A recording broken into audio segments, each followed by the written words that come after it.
My God, if you were not going to create me, then I will not listen to you.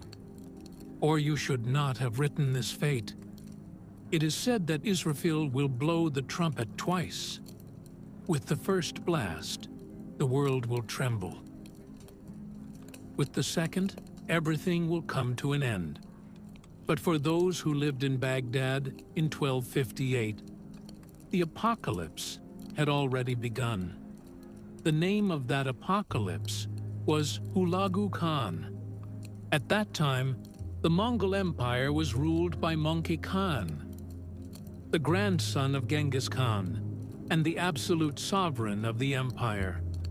But the man who would lead the Middle Eastern campaign was his younger brother, Hülagü Khan.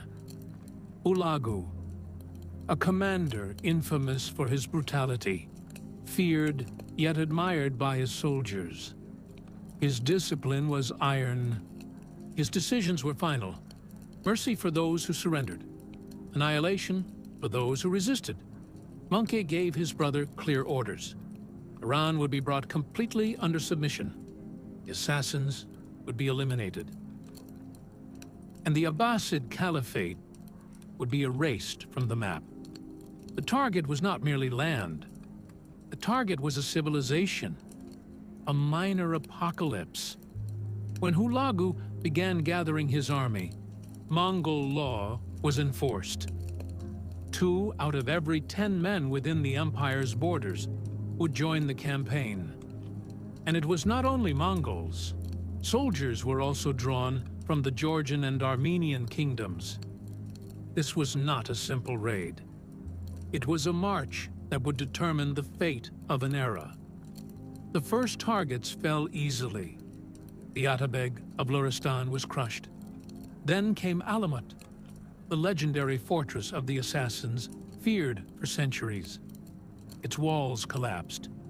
Its resistance was broken. What had once been myth became smoke and rubble. Then, Baghdad. At that time, the Abbasid Caliph was Al-Mustasim Billah. He received a letter from Hülagü. The message was clear. The walls would be torn down. The city would surrender. The Caliph would submit. Al-Mustasim believed it was intimidation. He assumed the Mongols wanted gold and tribute. He sent chests filled with treasure. But Hülagü did not want gold. He wanted submission. He wanted obedience. The Caliph tried to stall for time. Hülagü's next message was not a threat. It was a sentence. If I march on Baghdad with my army, even if you hide in heaven, I will bring you down. I will burn your city and crush you. War was inevitable. After Alamut, Hülagü advanced toward Baghdad. He camped along the way to rest his army. It was Baghdad's final opportunity to prepare. But no serious preparations were made. The walls were not reinforced.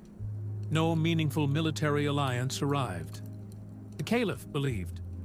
He believed that God would destroy the Mongols. He believed divine wrath would strike them at the gates of Baghdad. He called for jihad. He sent messages to other Muslim states. The responses were silence.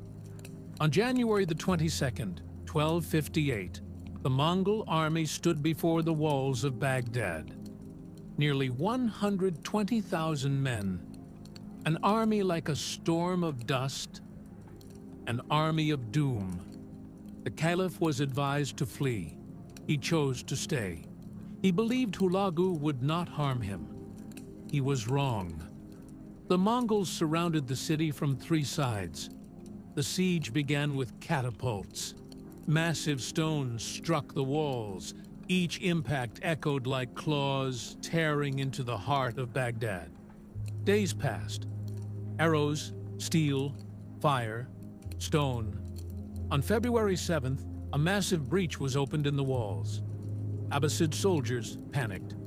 The defense collapsed. The Mongols entered the city.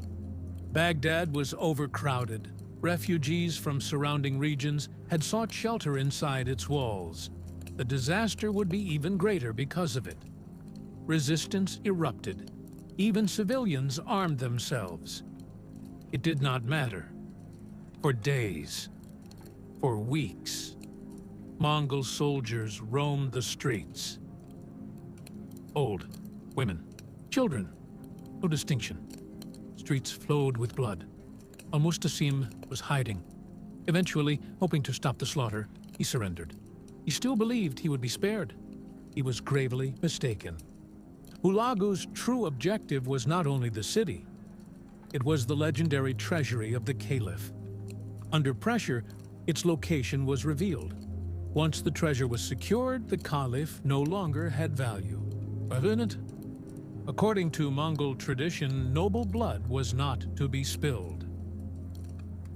So Al-Mustasim was wrapped in a carpet, laid upon the ground, and trampled under Mongol horses.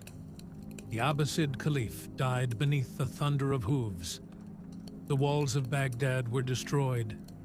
Palaces were looted. Mosques and madrasas burned. And then came the greatest blow. The Grand Library of Baghdad, one of the greatest centers of knowledge in the world, was annihilated. Hundreds of thousands of manuscripts were thrown into the Tigris River. It is said that for days, the river ran red with blood, and then black with ink. The light of knowledge was extinguished. A civilization collapsed. Historical sources estimate the dead between 800,000 and 2 million. The exact number is unknown. But one thing is certain.